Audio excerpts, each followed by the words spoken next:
Welcome to the only daily podcast focusing on compliance news of the day. Each morning, start your day with a cup of coffee and Tom Fox, the voice of compliance, to hear about 4 of the top compliance, corruption, or leadership stories you will need to start your day.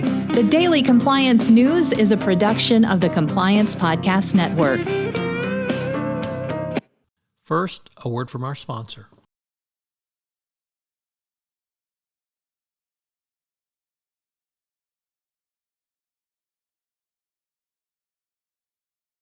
The Daily Compliance News for June 4, 2022, the Enough is Enough edition.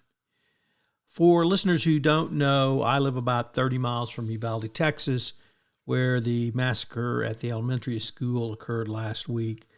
So this next story is pretty personal to me. Also, my parents were teachers. So President Biden has come out and finally said that enough is enough, and we have to pass gun legislation.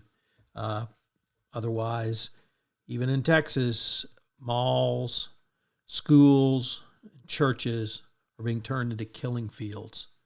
So I hope the U.S. Congress will finally wake up. I'm not saying you have to ban firearms, but I am saying you need to ban assault weapons.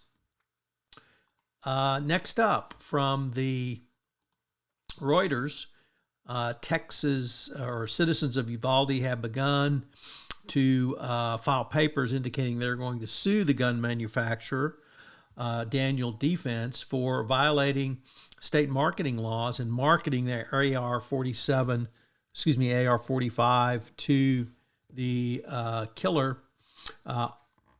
before he was 18. He didn't buy the gun until after he was 18, but clearly Salvador Ramos was influenced by something to get an AR-47 the day he turned 18. Next up, in a really interesting article from 3 reporters at the Wall Street Journal, Chris Matthews, Summer Sayed, and Benoit Fakoun. If Chris Matthews' name sounds familiar to you, it's because he was one of the original corruption crew at the Risk and Compliance Journal, corruption currents crew at the which is now the Risk and Compliance Journal at the Wall Street Journal. It's a really interesting article on how Russia's attack on the Ukraine has redrawn the world's energy map, ushering a new era of the flow of fossil fuel influenced by geopolitical rivalries as much as supply and demand. This article is certainly significant for the energy industry, but I would submit to you, it also speaks to the much broader issue of supply chain, customers, vendors, all you now have to consider from the geopolitical angle as well.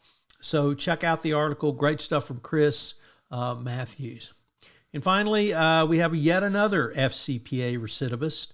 The steel pipe manufacturer Tenaris will pay more than $78 million in fines to resolve charges it violated the FCPA in connection with an alleged bribery scheme from its Brazilian unit. Tenaris settled an FCPA case. It was the first company to get an NPA, and despite this, Tenaris, the NPA was back in 2011. The bribery and corruption continued after this NPA was signed. The Daily Compliance News is a production of the Compliance Podcast Network and a proud member of C-Suite Radio. Thanks so much for listening. I hope you'll join me again tomorrow.